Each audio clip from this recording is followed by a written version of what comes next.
राज्य में 7वें चरण की शिक्षक बहाली प्रक्रिया शुरू करने के लिए छठे चरण की भर्ती प्रक्रिया पूरी करने हेतु सरकार ने पटना उच्च न्यायालय में अनुमति याचिका दाखिल की है। स्वागत है आपका अपने चैनल बिहार ज्ञान चक्षु में। राज्य में छठे चरण में माध्यमिक एवं उच्च माध्यमिक शिक्षकों के 32,714 पदों पर बहाली के लिए चयनित अभ्यर्थियों को 17-18 फरवरी को नियुक्ति पत्र बांटे जाने थे, परंतु पटना उच्च न्यायालय द्वारा पारित एक आदेश की विधिक समीक्षा के बाद नियुक्ति पत्र बांटे जाने के 2 दिन पहले शिक्षा विभाग द्वारा नियुक्ति की प्रक्रिया स्थगित कर दी गई थी। राज्य के माध्यमिक उच्च माध्यमिक स्कूलों में छठे चरण के तहत करीब 32,000 पदों पर नियुक्ति की प्रक्रिया पूर्ण करने की विशेष इजाजत के लिए शिक्षा विभाग ने पटना उच्च न्यायालय में पुनर्विचार याचिका दायर की है। शिक्षा मंत्री विजय कुमार चौधरी ने बताया कि छठे चरण का विज्ञापन आने के बाद एसटीटी का रिजल्ट 2019 में आया है। कोई भी क्वालिफिकेशन विज्ञापन की तिथि से मान्य होती है। उसके पहले जो दक्षता और पात्रता रखते थे उन्होंने छठे चरण में आवेदन किया। तमाम प्रक्रिया पूरी होने में विभिन्न कारणों से 2.5 साल लग गए। अब जबकि योग्य अभ्यर्थियों को नियुक्ति की बारी आई तो प्रक्रिया रोकनी पड़ी है। उन्होंने कहा कि विभाग की ओर से याचिका में कोर्ट को बताया गया है कि सरकार सभी योग्य अभ्यर्थियों को नियुक्त करने के लिए तैयार बैठी है। छठे चरण के पूरा होने के 3 महीने में 7वें चरण की नियुक्ति प्रक्रिया आरंभ हो जाएगी।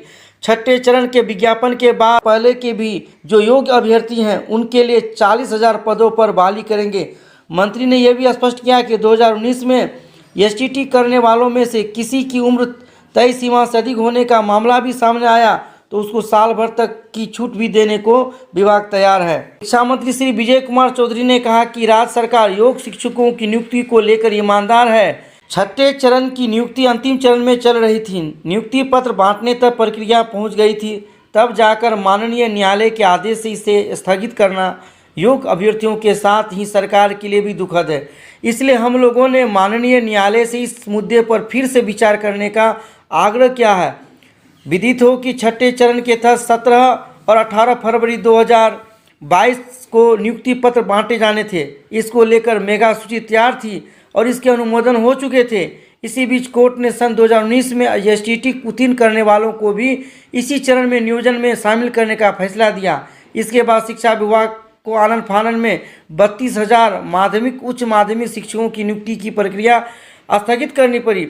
यदि उच्च न्यायालय ने सरकार को छठे चरण की नियुक्ति प्रक्रिया पूरी करने की अनुमति नहीं दी तो एसटीटी पास अभ्यर्थियों को इसी चरण में शामिल करने का आदेश दिया तो सरकार को विवश होकर छठे चरण के माध्यमिक एवं उच्च माध्यमिक शिक्षकों की नियोजन प्रक्रिया को रद्द करनी पड़ेगी और फिर से विज्ञापन निकालकर सभी अभ्यर्थियों से नियोजन इकाइयों में आवेदन लेना पड़ेगा।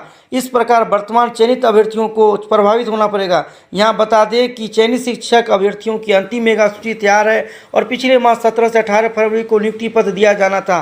तभी उच्च न्यायालय ने एक लोकहित याचिका के आधार पर नियोजन प्रक्रिया पूरी करने पर रोक लगा दी थी। दरअसल वर्ष 2019 में छठे चरण के माध्यमिक एवं उच्च माध्यमिक शिक्षकों की नियुक्ति की प्रक्रिया शुरू हुई। उसमें वर्ष 2011 में माध्यमिक शिक्षक पात्रता परीक्षा पास अभ्यर्थी इसलिए शामिल नहीं हो पाए क्योंकि उस समय के नियम के हिसाब से उनके माध्यमिक शिक्षक पात्रता परीक्षा के सर्टिफिकेट की वैधता 1 साल पहले ही समाप्त हो चुकी थी।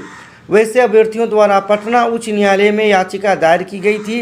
न्यायालय ने वर्ष 2011 में माध्यमिक शिक्षक पात्रता परीक्षा पास अभ्यर्थियों को भी इसमें शामिल करने को कहा। इसके मद्देनजर शिक्षा विभाग द्वारा नियुक्ति की प्रक्रिया स्थगित की गई। शिक्षा मंत्री विजय कुमार चौधरी की पहल पर शिक्षा विभाग द्वारा जो विशेष अनुमति याचिका दायर की गई है उसमें कहा गया कि छठे चरण की नियुक्ति के 3 से 6 माह के अंदर 7वें चरण की नियुक्ति होगी।